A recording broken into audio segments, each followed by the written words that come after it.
Hi, I'm Joellyn Rock, and I'm a professor of art and design with a focus in digital art at the University of Minnesota, Duluth. And I'm one of the lead artists who created the work Fishnet Stockings. The creative team included two other visual artists, Allison Ani and her sister Kirsten Ani. It included creative code people from computer science, Pete Williamson and Logan Sales.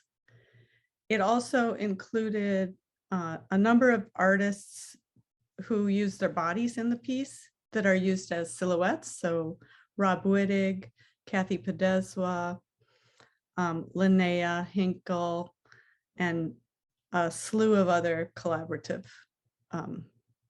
bodies.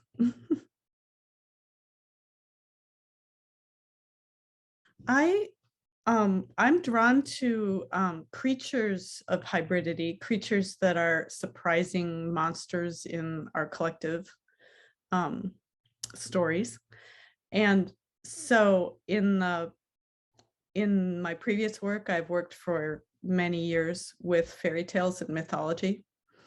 And I love being drawn to the weird, the most surreal kinds of images that I find in those worlds. And so mermaids are just perfect. They're a hybrid composite of human and sea creature. And so it's a natural fit for me. But the main reason I chose mermaids at that point to work with is that I wanted to do a piece that talked about seaports, because I was creating the work to bring it to Bergen, Norway, and I live in Duluth, Minnesota. And it was one of those links I could see between the two locations, that they are seaports, and they're old seaports in which many stories have flowed in and out of them, but fishing, myths of fishing. And here in Minnesota, we have Ojibwe tales and things that go back into sea creatures that were in Lake Superior. And in Scandinavia, we have all sorts of myths and legends, and the mermaid is one of those things that you find in European folk tales.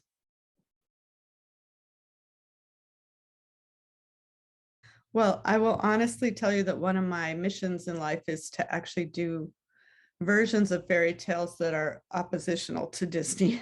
I will say that in my studies of fairy tales, what you find when you go down that rabbit hole of exploring a story, that oral tales were passed for so many years back that no one really knows where those originate. And mermaid is one of the ones that you can find popping up all over the world. So actually, one of the other reasons I was drawn to talking about mermaids at this point too was in examining those seaports, thinking about what all gets bought and sold in seaports, and the sort of the echoes of various eras in which there has been human trafficking. And we had just had some stories, news stories come up in our region in which there was evidence of human trafficking in our port. And so I was also wanting to weave in that component. So when you look at the Disney version, I'm not so sure that you'll see that in there, but if you look at Hans Christian Andersen's version, there's this notion of a woman being a female sea creature being taken into a port, ending up in a port, having to morph and adapt in somewhat violent ways to become something other than what she is in order to fit in. And so those were some of the themes that I find interesting. They're there in the Disney one, but they're very glossed over and sugar-coated. I don't think I've ever watched the Disney Little Mermaid all the way through. I'm sorry.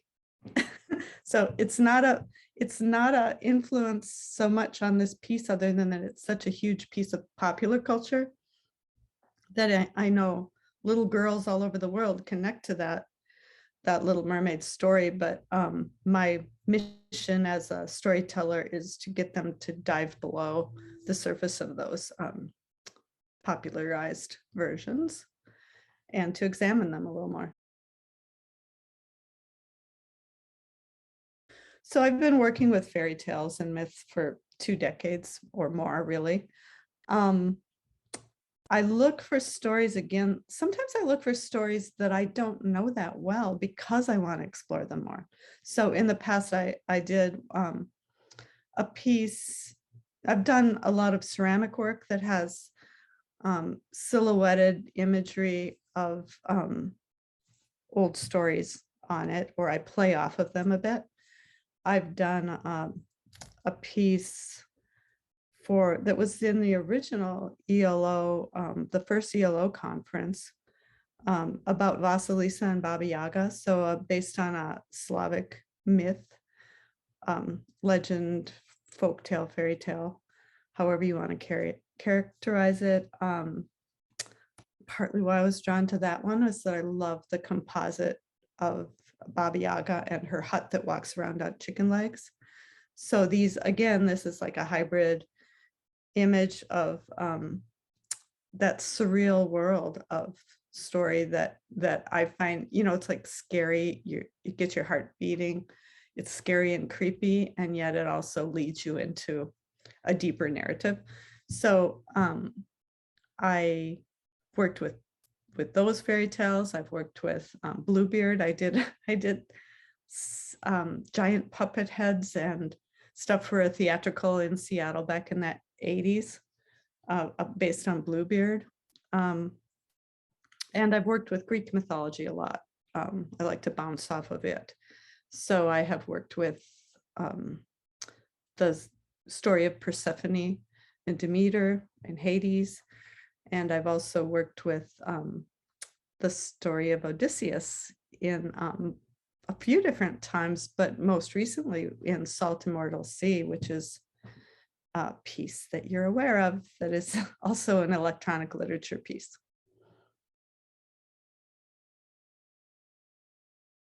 Yeah, I think of myself a little bit as a remix artist or someone who mashes things up, layers.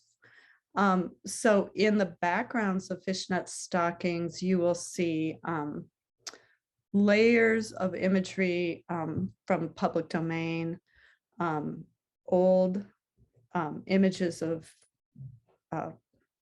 sea creatures and mermaids throughout time.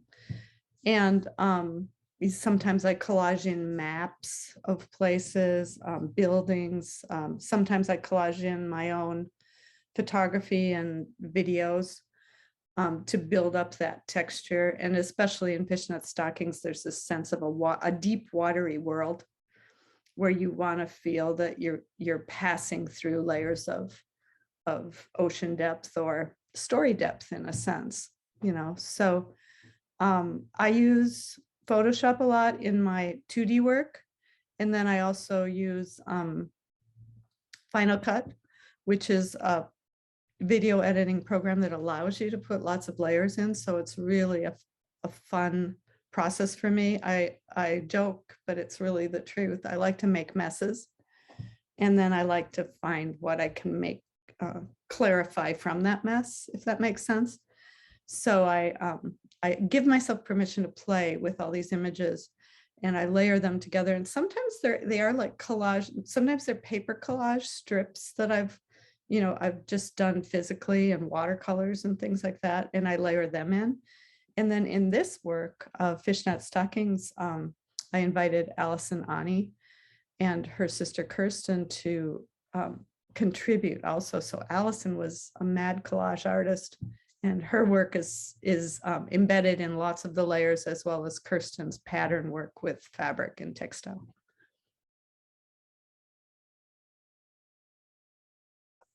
In fact, that's something Allison brought to the piece that I didn't actually know.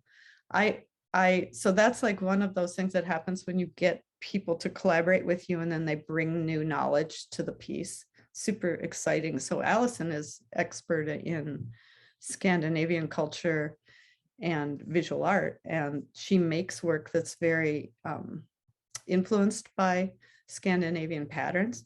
And so when I told her, oh, I want to do this piece about mermaids for Bergen, Norway, she said, well, it has to include the fact that Hans Christian Andersen did paper cuts. And I said, oh, he did. So I didn't know about that. And she turned me on to this whole tradition of him cutting paper cuts as he told stories. So he would fold the paper and gather children around him. And I think he did it a little bit as a parlor game or sort of a party trick, because he was not very wealthy. He was allowed to stay in wealthy people's homes as a guest. And I think he sort of did these little storytelling sessions as sort of part of having a roof over his head a bit. And so he'd sit there and he'd cut and tell the story. And then at the end, the big reveal of this like bifurcated, folded, snowflake-like thing. And he used really big scissors, like you would think he had tiny scissors, but no, he had these like big scissors. And I think it was very theatrical. And boy, I wish there was a film of him doing that. Just a little too early to have a film of that. And so silhouettes are one of the oldest forms of storytelling imagery, right? So I grew up with books by Wanda Gogg and Virginia Lee Burton and amazing illustrators, where you'd often see a little silhouette in the story in between the pages. So I feel like that is so old for me as a child, that it's almost unconscious to think in terms of silhouettes.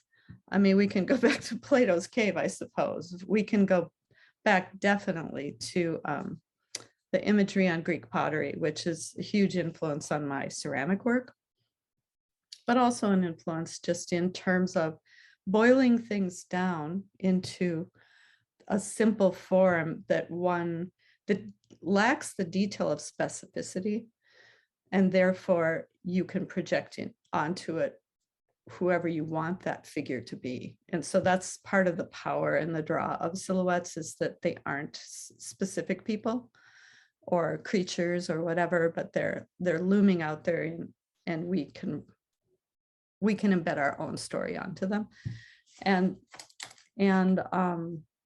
so I had been doing a lot of silhouette work on my ceramic work in the 1980s. I did shadow puppet theater pieces with poets in Seattle, and that Bluebeard piece that was shadow puppetry. So I also used to travel around to schools. I was an artist in residence in Washington State. And I'd travel around to schools, and sometimes I would do shadow puppet theater with kids in classrooms as their special artist. So a lot of years of doing that kind of shadow puppetry work, translating it back into illustration, back into ceramic work. And then there was this big break in my career where I started to do digital media. And it was just natural when I started getting back into storytelling with digital media. So the Vasilisa project with Baba Yaga and silhouettes with that. And then Sophronia, which was another silhouette piece. There's been a series. So in a way, I don't even think twice about it before I begin working in silhouettes. And then being a researcher that helped to create the Motion and Media Cross Disciplines Lab at UMD, we, in the Mad Lab, we have a green screen, and that was the perfect space to be able to create silhouettes. So it's a fun way of working. Now, in terms of contemporary art, I would say probably one of the most powerful uses of silhouettes is Kara Walker's work that really addresses issues of race. And her work's important, very, very important. And it's important for people to know it, but also to contextualize it, because she began working with silhouettes in the 90s. Around mid 90s was when her work really took off that way. I was working with silhouettes a good decade before that. So I was kind of not really that aware of her work until a little later. And the comparisons there, but there were other contemporary artists before me, like Roger Brown. I don't know if you know his work, but he was part of the Chicago School. And I think I'm more likely to have seen his work and then those children's book illustrators' work that was very influential in my aesthetic. Kara Walker's work with silhouettes definitely, addresses racial issues. I would say that mine is more feminist issues. And so a lot of, if you look at my ceramic work, a lot of it has to do with women, silhouettes of women, and women in various situations. Whatever. I think there's a way that silhouettes are precious, and I think Kara Walker plays off of this too, that there's this sort of fairy tale preciousness about them that we associate with a kind of feminine storybook, children's nursery world. And when you embed into that, as she does so well, some of the horrors of history or reality now, it makes people do a double take about the content. They're drawn to the sweetness of what they associate with silhouettes. And then they have to do a double take because they see what's really happening in the image. And that is something, it is a way of working that I've always been drawn to. And I used to say that my ceramic work were decoy pots. That's what I used to say. They're like decoy pots. I want to lure people in because they think they're seeing something pretty and sweet. And then what happens is they see, oh, there's a little subversion of this. There's a twist on this. So I think that's an important part for Kara Walker's work. I think it's important for me too, but just in really different ways. I would say that the vision of the piece was really mine. Like I had an idea of, that I wanted to work with projections. I knew there would be silhouettes because I wanted to have bodies moving in it. But in terms of collaborative teams, I wanted to do something interactive and I didn't have all the skills to pull that off. And so being in the Motion and Media Cross Disciplines Lab, first of all, Lisa Fitzpatrick, who runs that lab, is like the best matchmaker in the world. She's really good at looking at the university and not seeing silos, but breaking the silos down. She's constantly like introducing people. Oh, so-and-so across campus is doing this. So she brought together the 5 of us from different disciplines who built the lab together, who created the grant for the lab. And one of them was Pete Williamson. And Pete Williamson's an unusual computer programmer because he has that artistic openness in some ways. So he was willing to help me solve the problem of, could I create a projection work in which people's bodies would trigger, so there'd be motion activation within the piece. Not a new idea. This has been around for a long time, but I had never worked with it.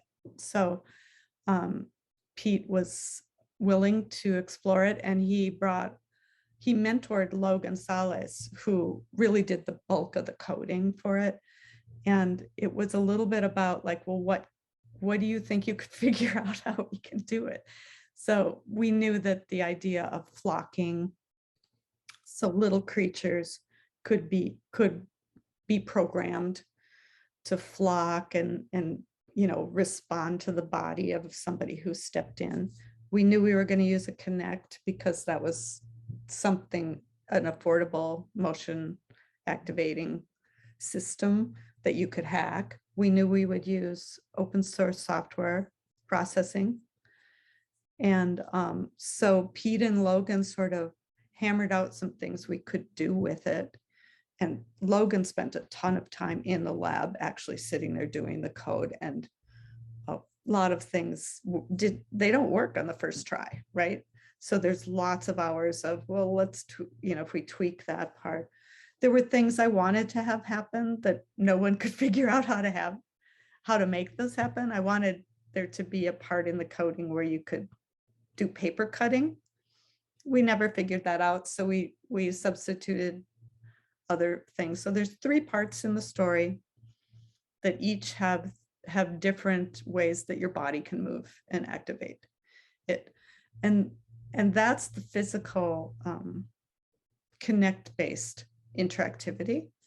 But there's also a second way that you can interact with a piece, and that is through text. So you can write into the piece. And originally it was through Twitter.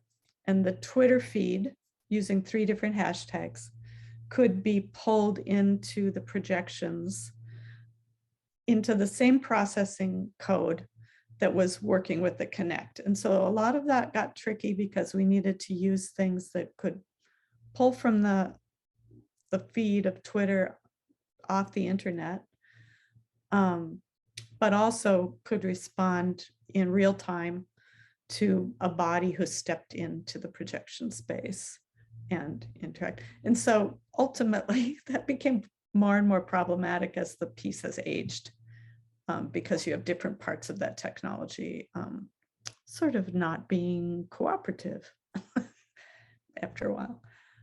We also found over the years that Twitter was a bit of a hostile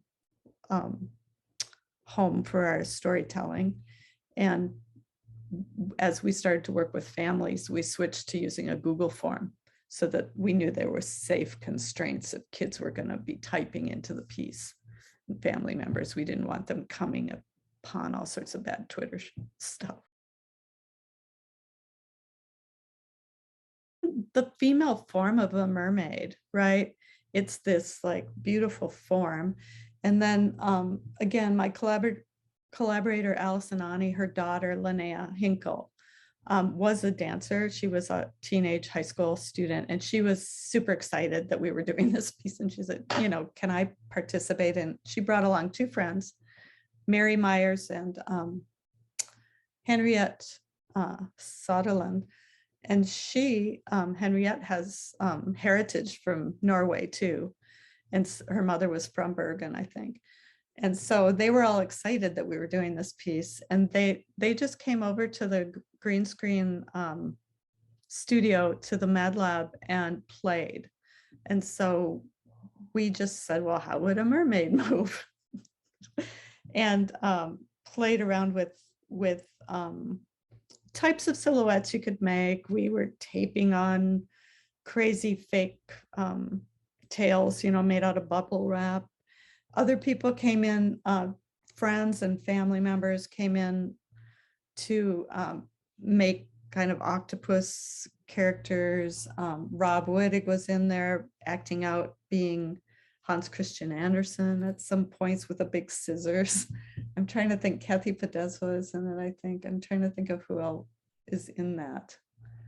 Oh, Teresa Koenig, she was one of the people that was playing in the lab that day, and her daughter, Katie. So yeah, a bunch of people are willing, as it turns out, to just be playful. And I think that's another key about the silhouette thing, frankly, is that if you tell people they're not going to be that clearly identifiable, they'll do anything with their bodies, right? If it was with bright lighting, and then you get into all the issues of, you know, costume, makeup, and all that stuff, and do I look okay? But people are very playful in the dark, right? So I think that, you know, that's one of the fun parts about it. It also just, it's partly connected to my attitude that let's play, let's make a mess, and I'll see if I can make something out of this later. Then you mentioned the dancing on at an event, and yes, in Bergen, Norway, we at the electronic literature event, that there was a live DJ there, and the 3 mermaid dancers came over to Norway for the event. Well, they came on a trip, but they coincided with our event and came and dressed in beautiful costumes created by Kirsten Ani. patterns and fins and, you know, decorative detail. But they danced in the silhouettes there, or in amongst the silhouettes, let's say. So there's sort of this layering that it did a bit, in that we started discovering the text as the text was flowing through, that we wanted it to be bigger or to separate out or to shift in different ways, so that it came, the way we timed it was that the text would come through once across the top. And then we programmed it so that it would keep coming back through, but it would get a little bit lighter in opacity or whatever, and that it would get bigger as if it was kind of warping into the water. And so it's pretty clear, and you can read it when it first comes across, and then it will circle back through, but other text is starting to come in too. It gets pretty complex to read, I guess, but if you hang in, if you sit in the gallery space and watch it come through, you can start following it and detect these patterns. We'll say there's a lot of music in it too, and that that I was very grateful that Bob Duskus at 6 Degrees Records basically helped identify some of the music from his collection of electronica, and so some of those, and a lot of that is listed on the Fishnet Stockings website, so you can see the full credits. But the Bombay Dub Orchestra and the Medieval Pundits and some other of the 6 Degrees musicians were generous enough to just let us use their music. And then my son, JJ Sivak, composed one of the songs for the first part. And Tobin Dack, who's a local Duluth electronica guy, he did the music track that's used in the third section of Fishnet Stockings, the part that's the bad bargains and exchanges. And I love that. And he added in like sound effects of money. You can hear like money and things. I don't know. He just did a great job with that, and it really conveys the mood. So there's 3 sections of the story. There's the innocence section at the beginning, and that music is really beautiful and kind of floaty. Then there's the shipwreck section, and that music is kind of almost reggae-like, but there's some dynamics that are kind of more crashing sounds. And then the final one with Bad Bargains has this sort of sense that you're in like a marketplace, and there's exchanges taking place. And that's the part that I had hoped that people would be kind of inspired by writing new endings. So instead of the Little Mermaid having to have her tail cut off and float up into the heavens and die, or whatever she does, you know, in all the versions, it's sort of brutal, you know, what would happen if she made a better bargain and she got herself out of that situation. So another way that I think about this piece is I think about it as an illuminated manuscript where I've created the visuals and I'm inviting you to write into it.